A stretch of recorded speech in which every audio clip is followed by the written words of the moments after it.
There are 4 aerospace covert facilities. This is what we call the aerospace connection in the Antelope Valley and also the San Joaquin Valley. Rockwell in the San Joaquin, Lockheed, McDonnell Douglas, and Northrop in the Antelope Valleys. And these operations are extremely suspicious. They have a surface cover activity. They call themselves RCS testing sites. That stands for radar cross-section. And apparently their presumed purpose is to test various aeroform designs atop pylons with radar cross-section. And the disturbing part is that we have found out with incontrovertible proof that there are extensive underground facilities. And for example, Northrop we have documented to have 42 levels underground. Now if this is radar cross-section testing, which is above ground, why do they need 42 levels underground? Also, at the Lockheed facility out in Helendale, we had an investigative reporter who saw a blueprint of the building plans for that facility that he wasn't supposed to see. It showed that they had an extensive underground facility 300 feet down. And when this reporter interviewed the person who was in charge of that facility, they had a nice, pleasant interview until at the end he told the director that he was aware of this extensive underground facility. And what could he tell him about that? And immediately the man's eyes grew wide and he said, "This interview is terminated." So it's very suspicious. And then of course we have other reports of people in the area who say that they have seen alien craft emanating from these facilities and terminating at these facilities. And other kinds of blue beams, strange lights in the sky, surveillance orbs the size of basketballs, medicine balls that survey the area and move in ways that we don't possess that kind of technology. In terms of the Northrop facility, which is also known as the Anthill, the construction, the underground facility was greatly enlarged in the early 80s.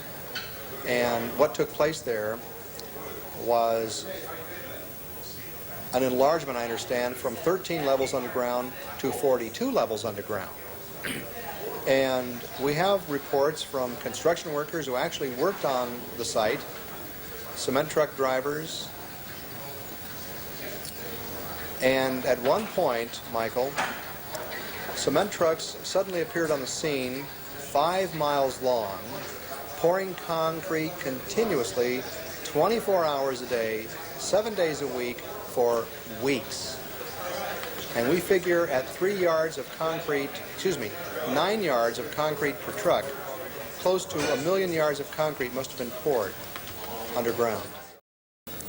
Also, we understand from the construction workers that 3 silos were constructed there, 3 underground silos, and we were bringing out the fact that saucers have been seen to just come screaming out of the facility as if they had had some travel distance underground.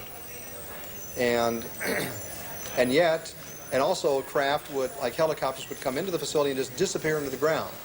So we knew from construction reports and from visual reports outside the facility that something very suspicious in the way of silos was going on. Norio and I put together the first investigative team to actually fly over these facilities and investigate them from the air with video cameras, still camera shots. It was very exciting.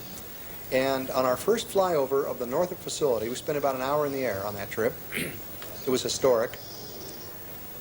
You can imagine that my heart practically jumped out of my mouth when we're flying over, and the pilot, unsolicited, says to me, "By the way, there are 3 silos down there." Now, I had learned from my inside contacts that 3 silos had been constructed there.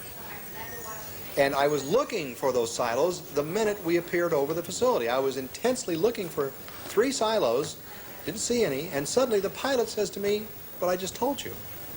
I was shocked. I tried to contain my excitement, and I pretended to be rather casual about it, and I said, "I'm sorry, I beg your pardon, but did you say silos down there?" And he says, oh yes, he says, you see those white diamonds? And sure enough, there were 3 white diamonds. Now this pilot, you must understand, we rented the plane in the Antelope Valley, so he flies that area continuously. He has students, he's a pilot instructor.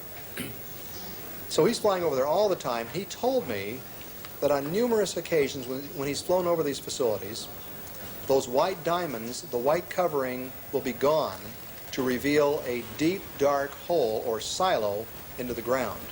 Not only the black projects, but deep black projects program that is taking place about 10 miles south of Groom Lake.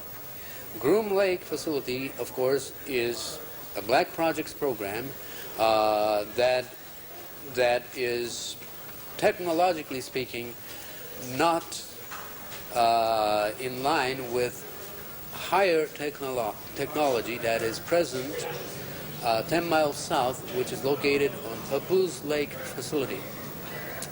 That is where a new type of propulsion system is being test flown, and again, it's my contention that some select U.S. pilots are being given instructions on maneuvering these objects.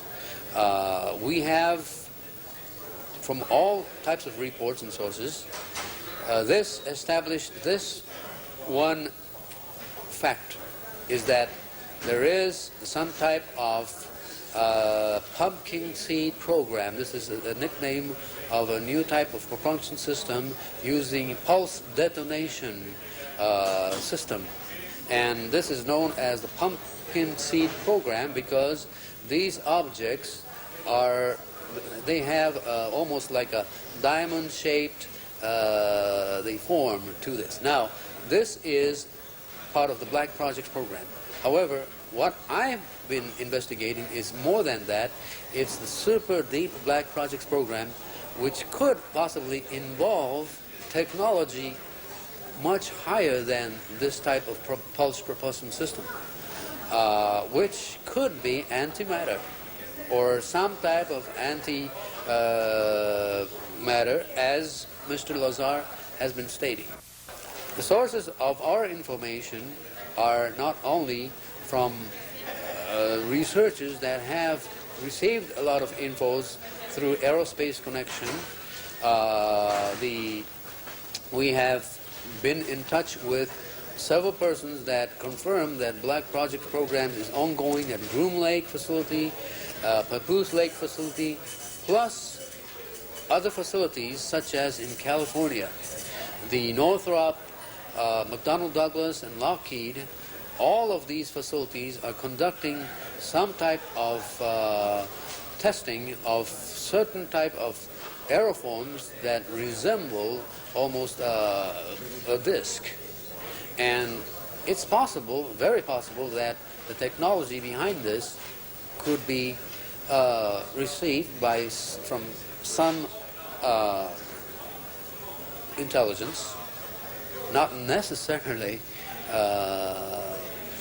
us. In other words, we're talking about something possible transfer of technology.